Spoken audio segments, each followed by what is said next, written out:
A tree in which the wood is used for charcoal. What tree is this?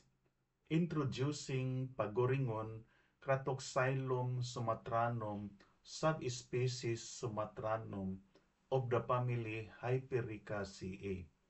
The genus name Cratoxylum derives from the Greek roots kratos, meaning strength or power, and xylon, meaning wood.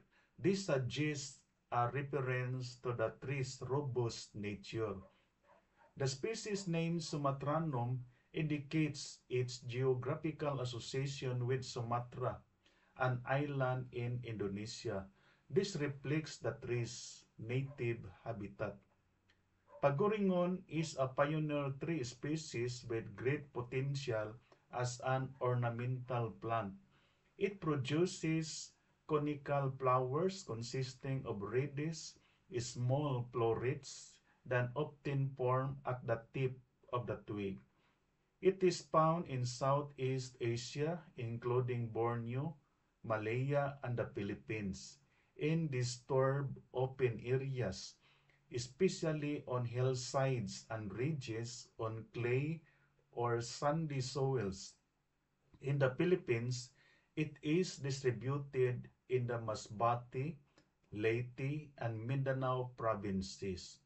Its wood is generally used for interior construction, flooring, furniture, carving, implements, firewood, and charcoal production.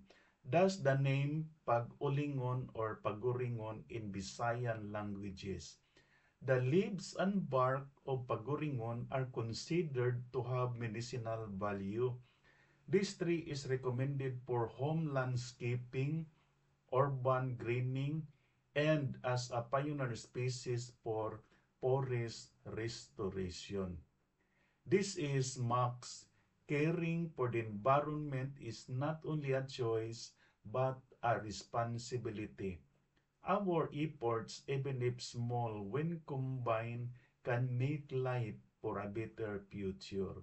Thank you and God bless.